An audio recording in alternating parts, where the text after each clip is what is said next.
Commission, প্রশাসন, আপনার আইন শৃঙ্খলা বাহিনী এবং জুডিশিয়ারি, এই কথাগুলি আমরা বলেছি। যেমন আমাদেরকে অনেককেই আমাদের শাস্তি দিয়ে দিয়েছে।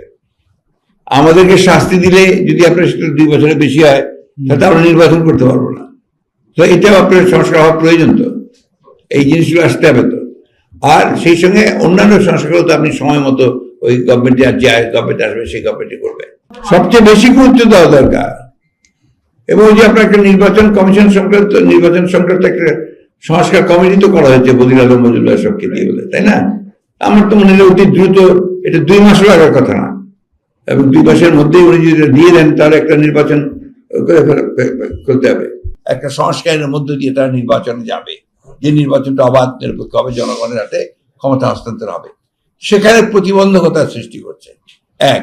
2 হচ্ছে আপনি দেখবেন যে, আমি একটু খোলামেলাই বলছি আর কি, অনেক সময় দেখা যায় যে অত্যন্ত দায়িত্বশীল রাজনৈতিক দলেরা তারা এমন এমন কথা বলছেন যেটা আপনার সামগ্রিক ঐক্যের জন্য খুব একটা আপনার উপযোগী নয়। এটা একটা সমস্যা।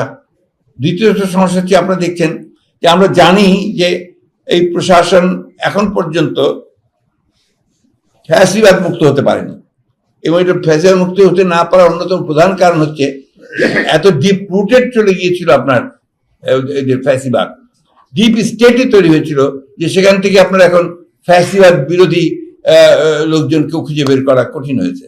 তাও তারা করছেন।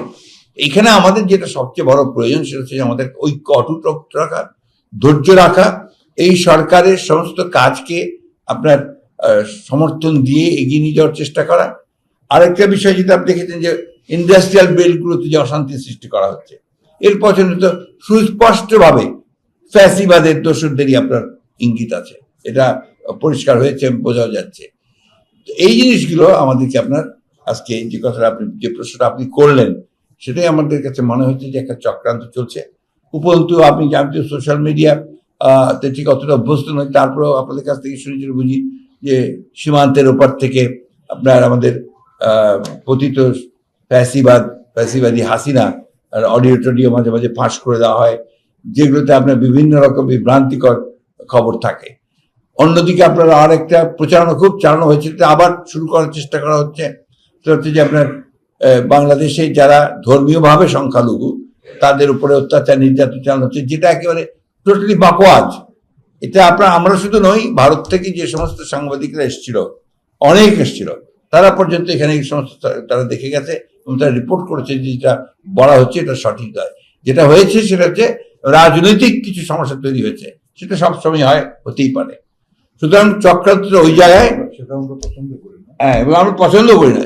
যেটা আমরা আপনার সবসময় আমরা বলি যে আপনাকে এখন যেটা সবচেয়ে বড় প্রয়োজন এই মুহূর্তে, যে ধৈর্য ধরে সহনশীলতার সঙ্গে যে ইন্টারিম গভর্নমেন্টকে দায়িত্ব দেওয়া হয়েছে তারা যেন কাজ করতে পারে, তাদেরকে সঠিক কাজ করতে দিয়ে অতি দ্রুত যে সংস্কারের কাজে তারা হাত দিয়েছেন, আমরা মনে করি এই কাজগুলো দরকার। এই কাজগুলোকে খুব দ্রুত শেষ করে একটা নির্বাচনের দিকে যাওয়া, যে নির্বাচনটা নিরপেক্ষ সরকারের অধীনে নির্বাচন হবে এবং আপনার একটা অবাধ সুষ্ঠু জনগণের জন্য ভোট দিয়ে তাদের প্রতিনিধি নির্বাচন করবে, তারপরেই আপনার বাকি কাজগুলো করা সম্ভব। এটা একটা আপনার খুব একটা পরিকল্পিত একটা আপনার প্রচারণা, পরিকল্পিত অপপ্রচার, এবং এটা করেই তারা আপনার যারা দুষ্টু, যারা আপনার আমি বলি সবসময় যারা ফায়দা লুটতে চায়, তারা ওই ফায়দাটা লুটতে চায়। বিএনপি আর আওয়ামী লীগ তুলনা হতেই পারে না, কারণ আওয়ামী লীগ কোনো গণতান্ত্রিক দল নয়, গণতন্ত্র বিরোধী একটা দল, গণতন্ত্রের বিরুদ্ধে অবস্থানকে গণতন্ত্র হত্যাকারী একটি দল। আর বিএনপি হচ্ছে গণতন্ত্রকে জীবন্ত করার দল।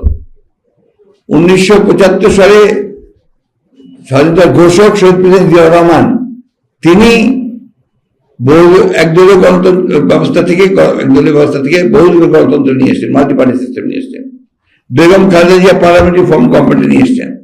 আমরাই কেয়ারটেকার গভর্নমেন্ট সিস্টেম চালু করেছি। সুতরাং এই দেশে গণতন্ত্রের প্রাতিষ্ঠানিক উন্নয়নের ক্ষেত্রে যে ফান্ডামেন্টাল জিনিস প্রত্যেকটা আমাদের হাতে করা, এবং আপনার ক্ষমতা হস্তান্তর করা শান্তিপূর্ণ হবে, সেটা আমরা